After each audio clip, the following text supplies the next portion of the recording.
Hello again, and welcome to part 3 of my Maztica campaign video series for the AD&D 2nd edition setting.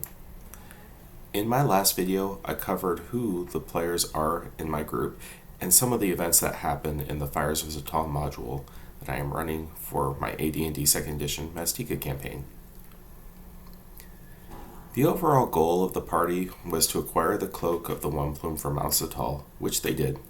In the process of doing so, the party had unknowingly killed off 2 threats that would have attempted to steal the cloak from them. Each NPC minder sent with the PCs to oversee their superior's interest had a plan of their own to eventually steal the cloak from the party. That strange wand looted from Ironspike's corpse was a wand of recall. Had he lived to see the cloak, he would have grabbed it and used the wand to teleport back to Helmsport to deliver the cloak to his master. The other minder, Hisoctal, would have waited until the party was near Ulados to have the PCs ambushed on their way back by a hunting party, with the intent of killing the PCs to loot the cloak. There was also one more NPC in the party who wanted the cloak for a potential mate, and that was the Tabashi Chioptal. She was open with the party about her request to take the cloak. After all, they did save her from certain sacrifice. The party hadn't yet decided what to do with it. They had reason to distrust handing it off to either group that sent them on their mission. Chioptal convinced the party to travel to Mount Popol, the sister volcano to Mount Zatal, where her clan resided. When the party arrived to the Tabashi village, they were dismayed to see that her mate was a Tabashi lord of giant proportions who was willing to slaughter the party if they didn't hand over the cloak.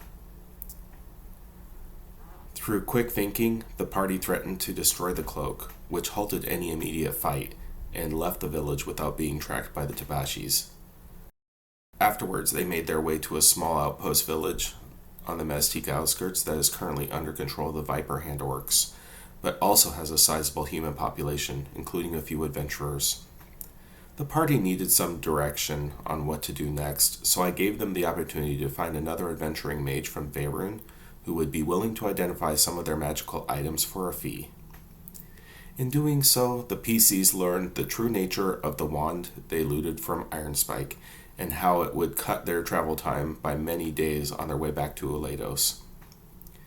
At this point, the party was debating who should get the cloak, and there was a split between handing it to Kashal, the current puppet ruler of Ulados, Dracosa, the original plantation owner who hired them, and also a rising power in Helmsport, or just keeping it for themselves since the other 2 options seemed too risky, especially since the party killed NPCs loyal to those 2 men.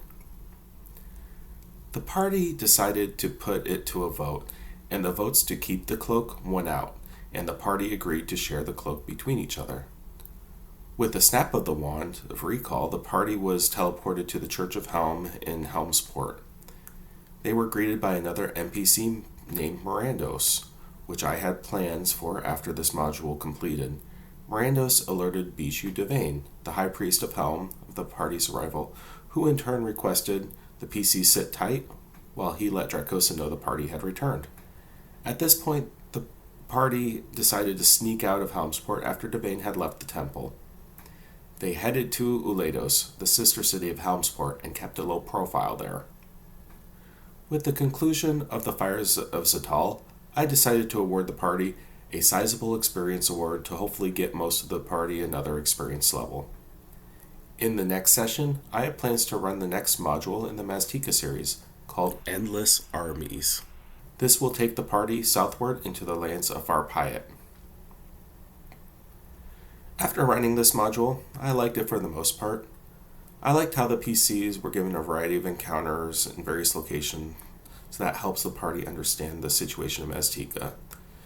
There were a trilogy of novels that were released alongside the campaign setting on launch, and they were helpful to read beforehand. There seems to be no good side, and the party is presented with complex decisions all along the way. I did insert some of my own design encounters too, because there's a lot of room to expand on the locales presented in the module, and there was a need for the party to earn experience quickly. One of the ways the module is lacking in is some of the context of what's going on. Like I said about the novels, it was helpful to read them beforehand. There were big events from the novels that weren't covered in the module at all. So, the PCs wouldn't have a lot of information unless you were familiar with it. I could explain why the biggest city in Maztica was overrun with orcs, because I had read up on the backstory. So if a DM were to try to run this without knowing that, I can imagine there'd be a lot of confusion. Another critique I had is that this module assumed much of the party would be composed of adventurers from Faerun. I understand it was getting shoot in for existing Realms players to enjoy from a marketing perspective, but having so much Realms-related material in an introductory adventure for Maztica takes away from more Maztica-specific material they could have included. My group was excited to play in a Maztica setting because it was a departure from the standard D&D setting.